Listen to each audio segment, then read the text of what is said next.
You know, when I think of college students, I think of the one most important meal that they are missing every day, and that is breakfast.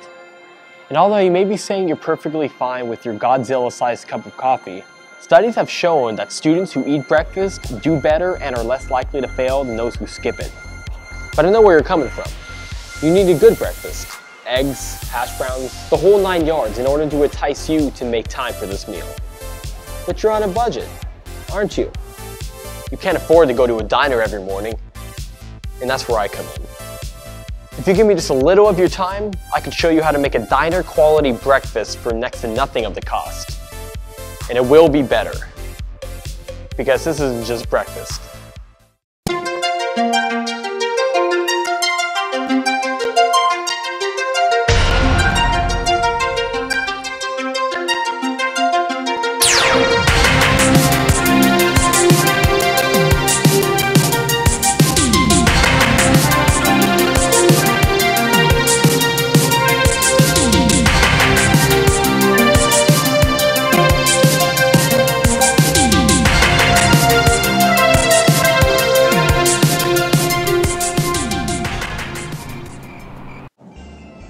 When it comes to buying eggs, I go all out. Cage-free, vegetarian-fed, from a local farm that I can trust.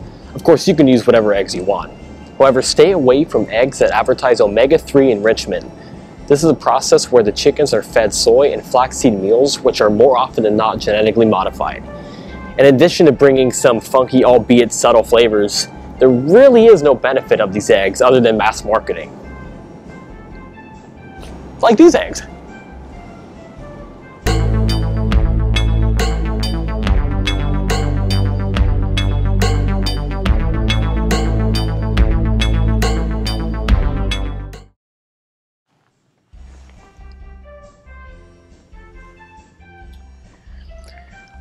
When deciding on a pan for cooking eggs, we have to remember that eggs contain a lot of proteins. And what happens to proteins when they cook?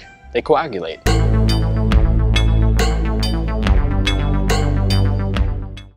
Which is why they stick to the pan, and why a non-stick pan is a must. And regarding all the different types of coatings, be it natural or Teflon, I couldn't care less, because I always keep the heat relatively low.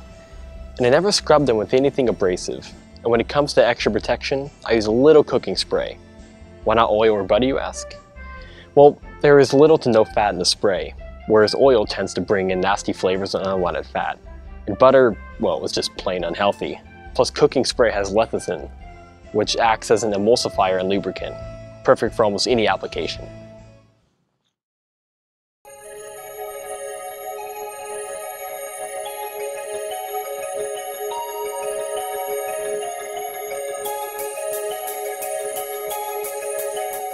Proteins are made of long chains of amino acids. The proteins in an egg white are globular proteins, which means that the long protein molecule is twisted and folded and curled up into a more or less spherical shape. A variety of weak chemical bonds keep the protein curled up tight as it drifts placidly in the water that surrounds it. When you apply heat, you agitate those placidly drifting egg white proteins, bouncing them around. They slam into the surrounding water molecules. They bash into each other. All this bashing about breaks the weak bonds that kept the protein curled up. The egg proteins uncurl and bump into other proteins that have also uncurled. New chemical bonds form, but rather than binding the protein to itself, these bonds connect one protein to another. After enough of this bashing and bonding, the solitary egg proteins are solitary no longer. They've formed a network of interconnected proteins. The water in which the proteins once floated is captured and held in the protein web. If you leave the eggs at a high temperature for too long, too many bonds form, and the egg white becomes rubbery.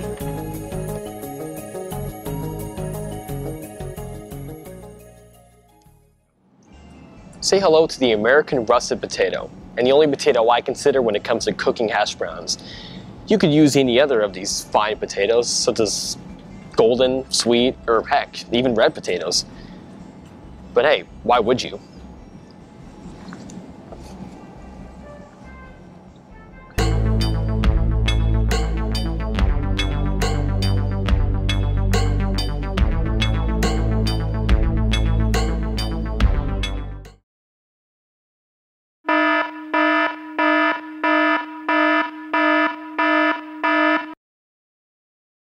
time to cook is upon us.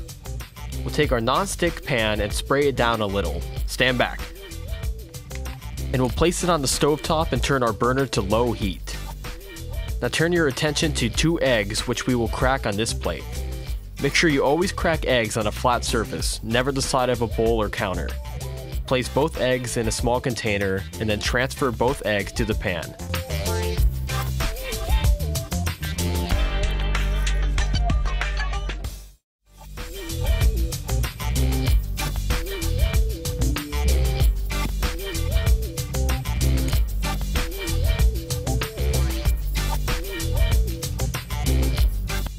Cover up. And set your timer for 3 to 5 minutes. This will trap steam and actually allow the eggs to cook all around while still keeping them soft. Okay, everything is set now. Time to start prepping those hash browns. But first, let's take a little field trip. I'm willing to bet that no matter where you are, the best hash browns you've ever had are at your local diner. Now let's take a moment to dwell on that. All food at diners are cooked on even flat surfaces called griddles. Of course, I don't expect you to have one of these industrial machineries at your apartment or dorm, but we can certainly come close.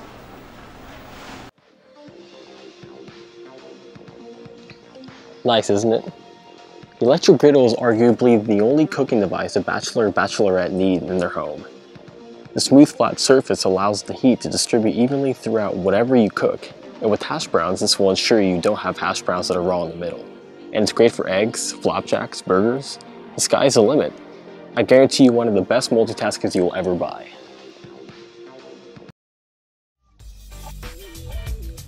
After our potatoes have been thoroughly washed, we peel them. Just take a vegetable peeler and make quick lashes across the potato, rotating as needed until all the skin is removed.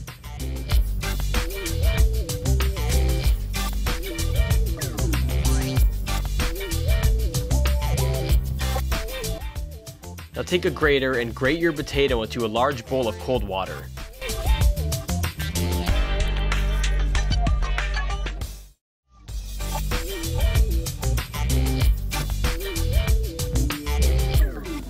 This water will remove the starch in the potato, which is crucial to getting crispy hash browns that will cook properly.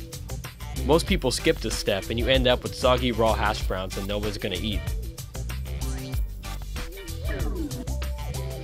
After soaking for about 5 to 10 minutes, drain into a strainer lined with a paper towel for easy transportation. Go ahead and scrape whatever is left behind the bowl with your hands. Let this sit for about 1 minute and then use the paper towel to wring out all the excess water.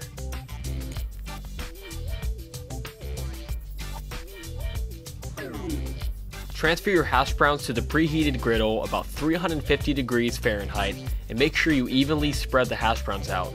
We don't want a big mountain of hash browns, just one even layer. Cook for at least 5 minutes on each side and don't touch them during this stage. Your patience will be rewarded.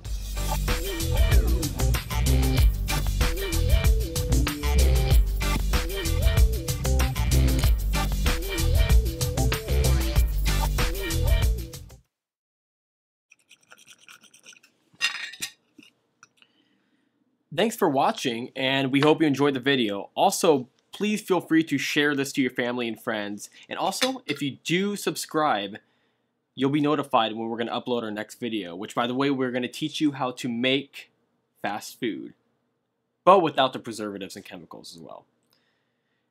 Now, if you excuse me, I'm going to eat my breakfast.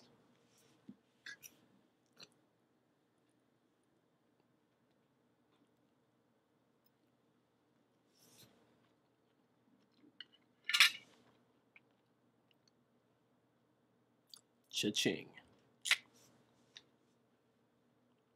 Have a good one. And see you next time.